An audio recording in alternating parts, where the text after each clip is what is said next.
Ken Eland was instrumental in saving this grand old day, the Brockville Arts Center.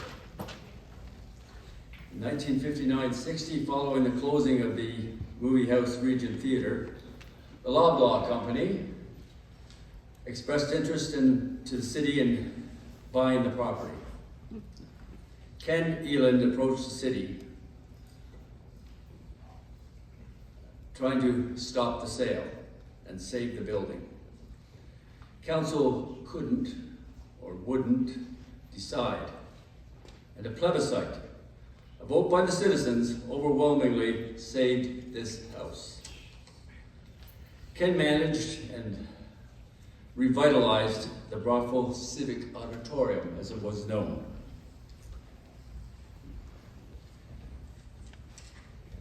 He rejuvenated the projection room above and presented feature film length movies.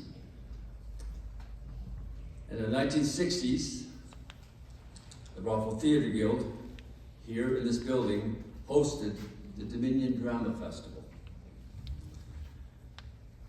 The Civic Auditorium featured spring thaw productions, the Canadian tours every year. The Stratford Shakespearean Touring Company was a mark along their route. Brockville Theatre Guild, the Brockville Operatic Society, the Film Brockville had a home stage. Many road concerts were held here. Lighthouse, The Guess Who, Chilliwack, and many more. We can all thank Ken Eland for his foresight. We can thank him for your buns in that comfy seat tonight. Now I call on for Ken's honor, I call on his son, Tom Eland, to come up.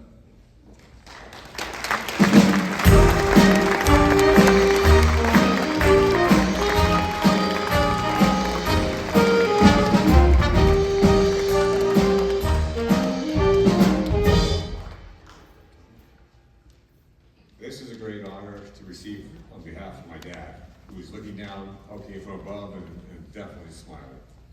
He loved theater from the time he was a small child. In fact, he told me the story about how he built his own theater, to play with, operating stage, curtains, etc., just because he loved, theater so much.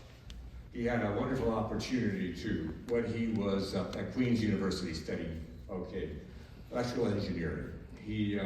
I don't know how he did this feat, but he would travel on a bus to New York City every weekend and work backstage, and study on the bus while doing his engineering studies. Back and forth constantly, which is mind-boggling in that respect. He was lucky enough, to be able to save this theater, from the being torn down. It was an amazing building. One time it was a Grand Opera House, as some of you already know. In fact, it had two balconies, balcony boxes, box seats on either side as well too. Now there was a firebug running around town, burning down prominent buildings. The only thing that saved, the stage was an asbestos curtain. The rest of the Opera House burned down. And then, of course, the Regent Theatre came in and opened up the Film House. And then, of course, it finally closed down too. But Dad had help. There was very prominent people like Jack Radford on board. There was, his brother-in-law, Frank Phillips, who helped Dad too, and other, community members who banded together, and did a drive and saved the facility itself.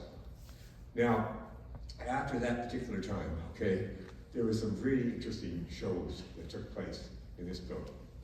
Of course, Imogene Coca performed here, Once Upon Memphis as well, which is right off Broadway. We had Vincent Price do a one-man show up here, which he was very famous at that particular time, and did a mesmerizing job as well. So we also had a symphony orchestra here, as well as the Royal Winnipeg Ballet performed. I was fortunate enough to grow up coming and going to this building and also working in the projection booth. I knew Art well. Art, of course, with a cigar was famous around here. And he also had his yellow lab Shannon, which followed him everywhere around the building itself. So there's a lot of fond memories here too, and a lot of great history. And maybe I want to thank David, Lisa, and Dawn, for getting in touch with me. All right, definitely, and letting this happening occur. So I gratefully, on behalf of my dad, accept this award. And thank you very much, deeply from my heart.